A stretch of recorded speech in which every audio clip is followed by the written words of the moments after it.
This episode of Cult Classic Cinema Podcast, we're talking about Dave Made a Maze. This movie, I think it's visually stunning. Essentially, how the movie goes is Dave's girlfriend Annie returns from a weekend away, and she finds that her boyfriend Dave has built this like seemingly pointless cardboard fort in the middle of their entire apartment, and it's just like really weird. And she keeps asking him to come out, and he won't come out. And it turns out it's like a literal labyrinth, alive and all, and it's like gigantic inside. And yeah, he can't come out because he's lost.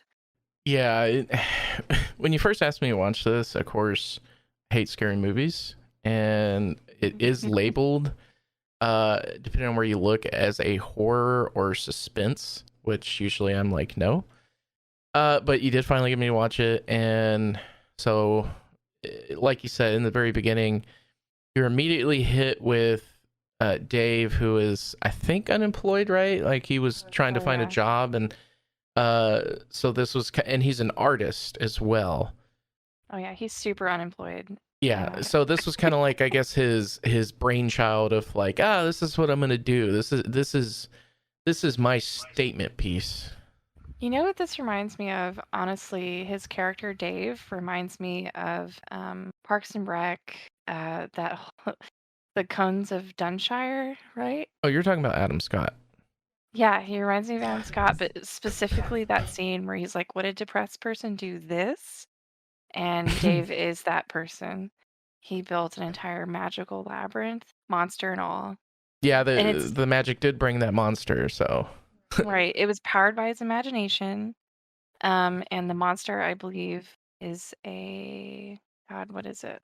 a minotaur. Oh yes, the Minotaur. Super cool that they even like put a Minotaur because the mythology of the Minotaur is like so cool to me.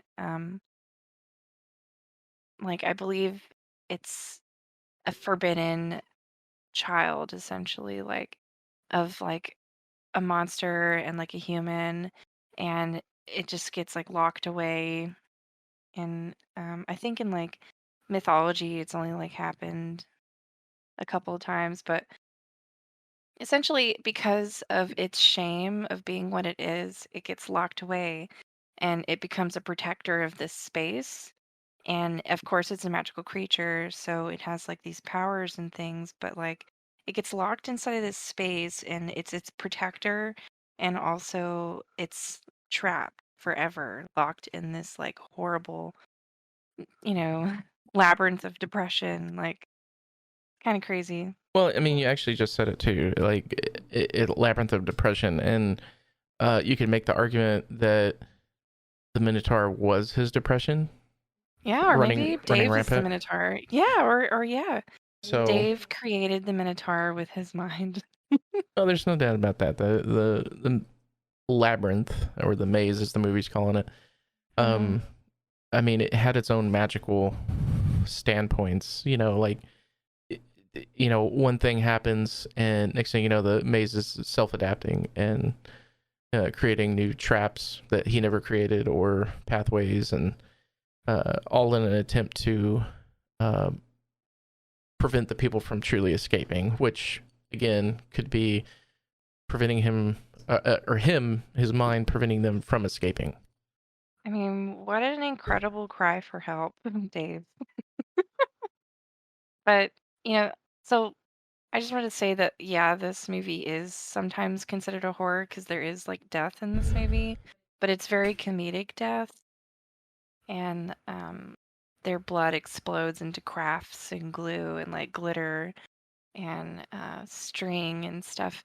And so I think the artistic side of this movie is really like visually cool. The whole set is super freaking amazing. It's all almost completely all cardboard puppetry. Um, Well, what else? so as far as the set piece goes, the only true place that you actually see that can be considered real places is going to be the apartment Yeah. that this all takes place in, and then the ending when they're outside throwing away Oh yeah. pieces of the castle. Again, spoilers, but y'all should know that by here. The Minotaur gets released. But spoiler. They Breakfast Club us at the end hmm in a most radical way, in the most 80s way. And not to jump around, but going back to what you also said about the death scenes, um, the first person to die uh, truly surprised me because I'm so used to, with it being 2022, everything's going to have some sort of gory death scene or something like that. Um, but this one, like you said, instead of blood and all this, it was confetti and string, and it looked like something that was a movie project from a college or something, like a college Right. film festival, and that's what they had to work with. The use of materials in this film truly shocked me and impressed me. I believe the OK Go guy, his death scene was like crazy string or something. Oh yeah, about that. So, for those who may have not seen this movie or who have and maybe recognize, so Tim Nordwin, he's the bassist from the band OK Go. He actually had a cameo piece in this, and it took me a minute. I was like, I know him from somewhere, and then after looking it up, yeah, it was the guy from OK Go, and I was like, wow, this movie just moved up in my book because I thought it was awesome that they would include that little nugget. But the cast overall, it's not a whole bunch of people that maybe you'll recognize from a lot of stuff. Like the main character Dave, I don't think I've watched any of his other movies, but they still did a good job at picking the people. So Right. Not often do I consider like movies that aren't like made by big artists or something like actual film artists and stuff like in textbooks because like being in college we have to like look at a lot of these things. But I actually do consider Dave Made a Maze like an art movie because the way that they play with perspective and the way that they did all of the whole like every room in this thing is like so enormous and like it's just like the way that they've done all this cardboard and how every room is different. It's not unlike moving through like the rooms in an art installation or something. I think that's really cool, and I think that's why I like this movie so much. yeah, so um, talking about like the perspective and all of that. So one thing that I noticed was as they went into different parts of the maze or went deeper, as you could probably say, um, it reminded me a lot of Hitchhiker's Guide to the Galaxy. And Yeah. every time they used the like big jump button, it when they would pop up on the other end, they'd either be made of yarn or flowers or whatever. And in parts of the maze, that's not necessarily what happened every time, but there was a section where they went deeper per se, for Inception fans out there, uh, and they turned into paper bag puppets. Mhm. But That's my favorite scene. Like throughout the whole movie, I have to say my favorite scene is when they turn into those brown paper bag puppets. mm-hmm, mm-hmm. There's a lot of comedy in this movie. It can be really subtle, but it's like it does make you chuckle. It does. It's got a lot of well-timed comedy, not slapstick comedy, as say older movies would have, like with Steve Martin or like the big greats Chevy Chase. But the comedy on here was very articulate in how it was Mhm. portrayed, but it wasn't too overdone where it took too much to think about. It was like, oh Right. wow, that was a very clever joke. Right. It's definitely not beating you over the head to try to make you laugh or anything. Mm-hmm. Mm-hmm. One thing I think about this movie is like I can see its similarity not only because of the labyrinth, okay, but because of the use of stop motion animation and puppetry and stuff. I think of this movie like being really similar to the labyrinth with David Bowie. Like, yeah, there is two labyrinths, two mazes, but and no David Bowie for Dave Made a Maze, but it's got a lot of similarities with the way it uses stop mo like well, I guess maybe the puppets weren't stop motion, but the puppetry for Dave Made a Maze kind of makes me think of that. Mm-hmm. And it also it's still the fantastic use of the materials given, such as the cardboard. Um, Yeah. yeah, I mean, it's as if they raided several dumpsters over a course of like 3 months to gather all of that. But the set design wasn't just hodgepodge. Like it had design, but it was still leaving my imagination happy, if that makes sense. Like a child, like that I would have fun in there. It didn't seem threatening at all. Favorite character, I'd have to say, is the director's employees, the boom mic guy and the cameraman. Oh my god, they were dedicated to their job. So dedicated. Even the camera guy. Yeah. His last second on the face of the earth, here's the tapes Get sucked into the hole. and instant confetti. Yeah. Um Poor dude. uh And even at the end, like when they escape the maze, boom mic guy is like cleaning up cardboard using the end of the boomstick, and mhm. like the director's got to like take it away from him because it's all crumpled up and like broken. The dude is dedicated. He will just continue doing it. Yeah, he's a hard worker, and I think out of the cameraman and the boom operator, I think we both were trying to pay attention, but I think only the mic guy had one line, and I think the camera guy also had only one line. But Yeah, they delivered more performance in their actions, rather than any lines spoken compared to the other people. So, it really did. and I enjoy it when they can do that. I do too. I think those are the best characters in that movie. Hmm. Like, yeah, everyone else is great, but I mean, who can stand up to that? Like, boom mic guy, he was a real one. He was a G. Hmm. I personally liked Gordon. He just kind of he jibed with me. I felt like spiritually. Gordon. Was he the director?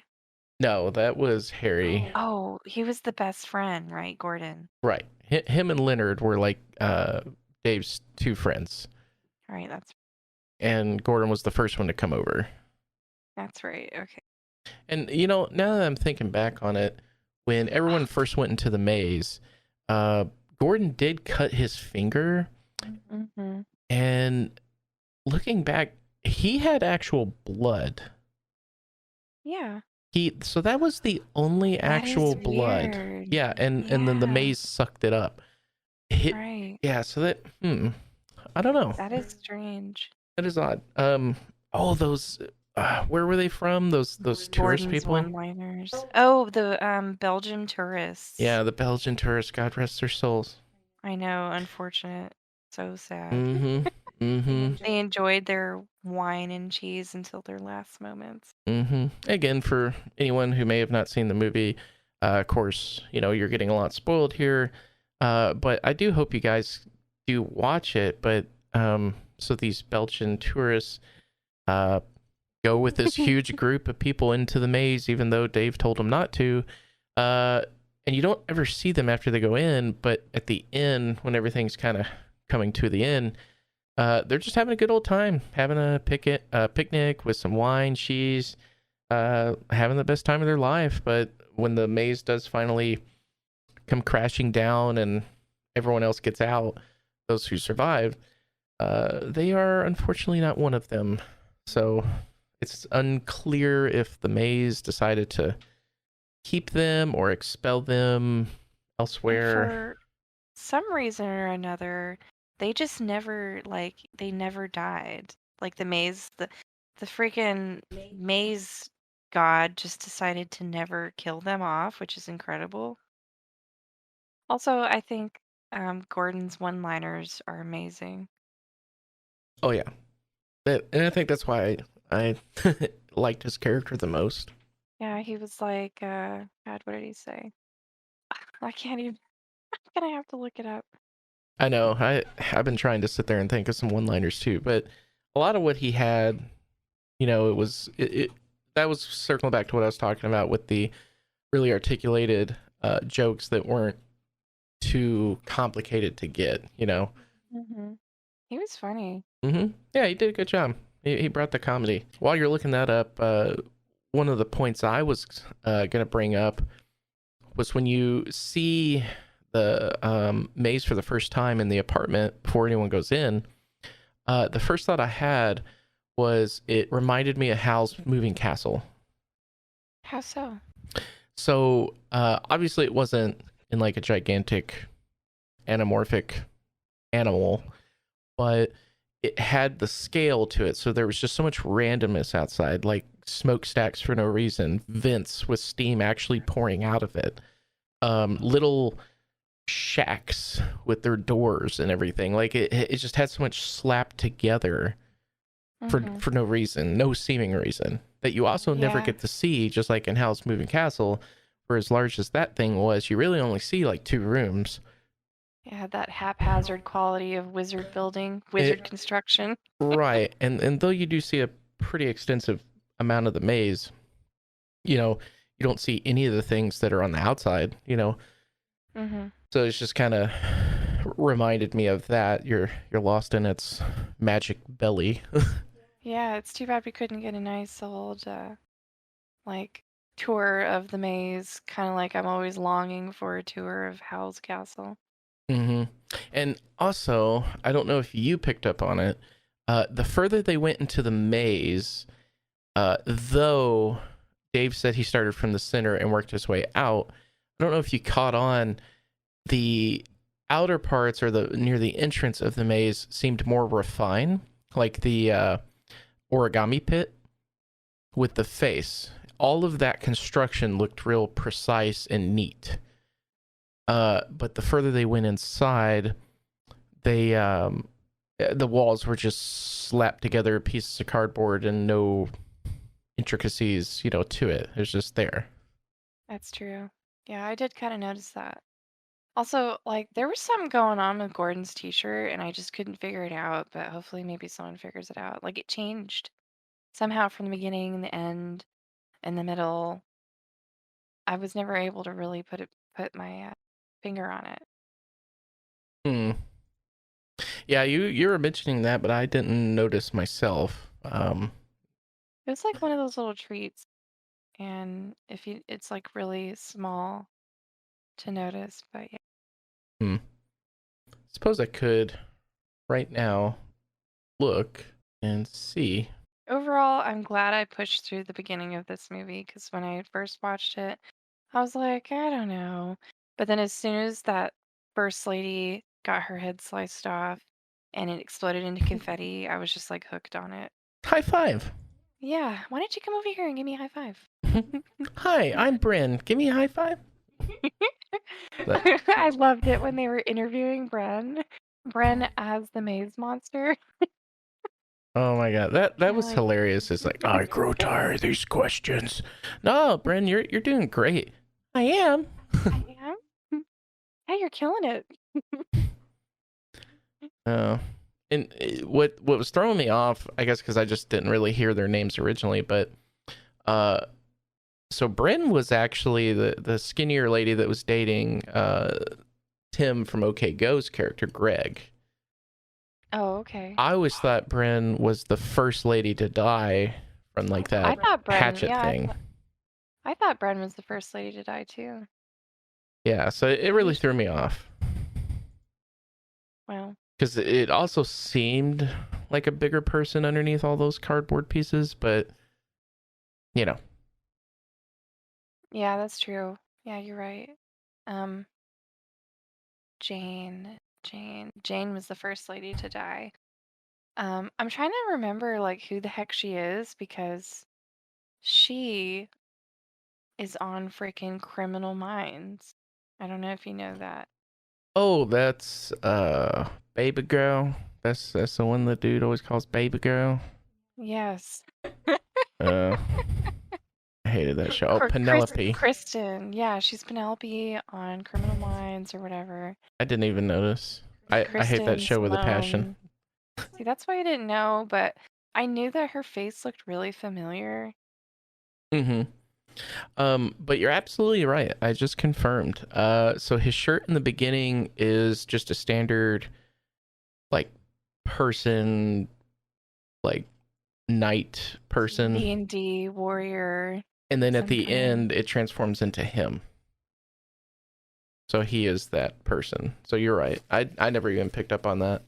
It totally looked like him. It's just the small things sometimes, like it's the small details because I never realized about the blood, and then you never realized about the shirt. So I mean, we're kind of one for one. Mm-hmm. Mm-hmm. It's true. Oh, don't forget about your favorite person. You're already forgetting the hobo. Oh yeah, I did like the hobo, but he never got like involved during the whole movie, and bless him for that because he was just kind of hanging out. He's the one person that listened. Yeah, and he's just the one person who didn't have to deal with the Minotaur. Mm-hmm. He in his many years of hoboness, Oh yeah, he knows cardboard all right. he knows when someone says don't come in here because it's dangerous or whatever the cautionary things Yeah, are. He knows. You don't go in yeah. there. Well, in the beginning, Gordon was collecting people, and he brought that hobo in to Anne and Dave's apartment because he said, "I know cardboard," and I guess that was good enough for Gordon. And maybe the hobo just knows more than what he's leading on. He's Well, like, "Well, the thing is, I don't go into cardboard boxes because there's possibly minotaurs in there." so he may have even been the reason things went sideways. Maybe. Nah, that couldn't have been, but maybe. I mean, Dave could have stole that cardboard from him. Yeah, where the heck did he get that cardboard from anyway? He had a lot of We it. don't know. See, now we're getting too deep, Mm-hmm. because now I'm starting to think that, the hobo is some legendary character, some ancient wizard guy. In my D&D campaign, this is what it would happen. This is what would happen if only given cardboard as a weapon. Yes. Leave a big old, well, it wasn't very big, but leave a little cardboard for it with the word enter on it. There you go. Yeah. Yep. So just to recap, Dave, struggling artist slash unemployed man, has some sort of midlife crisis, decides to build this maze, gets lost in it for 3 days. We also failed to mention the fact that he had accidentally turned his hand to cardboard Oh, yeah. Because he vis-a-vis a female appendage that he decided to make for his girlfriend. I'll say it. Yeah, the cardboard wall vagina. The cardboard wall vagina. He just Yeah. decided that was a good idea. It was also a booby trap. Yeah, and they had to warn every See, this is the subtlety of the humor of this movie. For like a whole minute, each person coming into that room, one after another, they had to tell each other it was a trap because they were mesmerized by the cardboard wall vagina. And mhm. I was like, this is so funny right now. Yeah, so he doesn't explain exactly how, but his just above his wrist to the rest of his hand is uh, cardboard. Yeah, it's very Hellboy-esque. Like it's like Left Hand of Doom, kind of, except cardboard. Mhm. And uh, when they did exit the maze, I fully thought that it would have turned back, but it actually doesn't. Nope. So it's And all the people who died stayed dead. mm-hmm, mm-hmm. But um, back to the synopsis. I mean, he makes this maze. He's lost in there for 3 days. His girlfriend comes home from whatever trip she was on, sees it in the middle of the apartment, starts talking to him, which uh, it almost sounds like he was in a Oh, he's in a sewer very or long tunnel, yeah. yeah, like it sounded metallic, whatever he was in, and clearly moving around. Um, and of course, she's at first thinking he's just screwing around, and then starts messing with the outside of the thing. She's like, I'm getting tired of your shit, Dave. Mm-hmm. And Get the fuck out of that cave, Dave. okay, put away childish things, let's go. But as she starts trying to mess with it, he starts screaming, and of course, uh, be it he didn't want it destroyed because the whole time he's trying to finish it. That's his main goal. Even despite people dying, he's still trying to finish it. But whether he was trying to do that or maybe it collapsing down on him would have actually taken him with it. Oh, he most certainly would have died, yeah. Right. So he convinces her not to do it. She's like, okay, well, I'm gonna call. Or did he suggest calling Gordon? He suggested calling Gordon. Okay, yeah. So he says, call Gordon. No, wait, Leonard. Yeah, Gordon. Gordon gets over there, but he brings all these people with him, and they're kind of having a whole thing about it. And that's when Harry and his film crew, they're doing a documentary about it. And eventually, despite Dave's warnings, they all go in and start kind of exploring around. And so that's where the majority of the action starts taking place, is them getting trapped in the maze. They do eventually meet up with Dave. But by that time, the Minotaur has already been, I wouldn't say released because he's already been kind of mobile, but he was summoned because like the whole maze itself is like a spider web, and like Dave had even said like the slightest movement or like anything within the maze like summons his presence. well, so the Minotaur kills Tim from OK Go and his no, he didn't kill his girlfriend yet, Bryn, but it kills him, right? No, the trap did, and then he takes the body because that's when you find out through Dave that they eat flesh. That's the whole point of a Minotaur. And then Annie starts cutting through the maze with a box cutter, and then that's when the Minotaur immediately comes towards them, and then that's when Bryn dies. Oh, yeah. Yeah. So he didn't really become aggressive until then. Right. And then that was your first instance of it. And of course, he's just this big buff dude with, a cardboard Minotaur head and cardboard armor, but as per the trope of the movie. Right. I think another like really funny scene in this movie, like just the more subtle humor, is like Leonard at the very end of the movie. He was the last one to go into the maze because he was trying to think of like some stupid catchphrase for the documentary. So he goes in there last minute, and every once in a while we are like given snippets of his little adventure, like going in through the maze and stuff, and he's like having a good time with those like maze girls behind the wall. And then at the very end, he finally gets stuck on a trap, and he becomes like he's stuck screaming while being like disemboweled by these like maze For like 30 minutes. for like 30 minutes, and he's just screaming and going ah. It leaves you a And then little sad for him. It's like, damn, I wanted Leonard to survive, because if you think about it, he would have. besides the tourist, Yeah. he is actually one of the luckiest ones to go in there, because of course the tourists are just kind of a joke within the joke, them just having a good old time.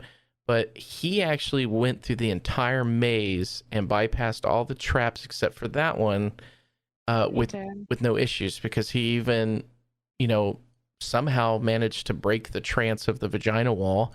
And then the like origami monsters in the beginning, whatever those silhouette dancers are that was behind the wall, all of those, he managed to survive them until just that very last second when Gordon brings the Minotaur near him, and then it's just booby trap, disembowelment for 30 minutes. I know. Well, see, Gordon was running for his life. He had another really great one-liner where he was like screaming at the Minotaur, "Oh my goodness, is that the exit right there? Oh my goodness, freedom!" How convenient.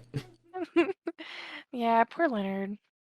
But cutting back and forth to his disembowelment was pretty funny. Yeah, I mean, it's that proper joke moment, that's not quite slapstick, but it's well written. Yeah, yeah. It's hard to do. I've seen a lot of movies kind of flop on it that are still great movies, don't get me wrong, but they just mistime that kind of humor, you know? It's almost Family Guy style, you I know? think it's because they don't focus on it as like a joke as much, Mhm. and they just kind of show it. Yeah, you're right. And like if it's funny, it's funny. If it's not, then don't laugh. Like, Yeah, right. yeah. Well, I think that about sums up everything about Dave Made a Maze. Do we have an outro? Um, just if you have not seen this movie, I mean, it is worth a watch. It's not very long. It's only 81 minutes, which surprised me actually because it was over so quickly. I would I expected it to be a little know. longer, but and that kind of ties right back into the. It almost felt like an independent, you know, film festival type movie, but Kind of did. very well done. Well, at the in the credits, it did say thanks to the Chattanooga Film Festival, so I'm guessing at some point it was part of that.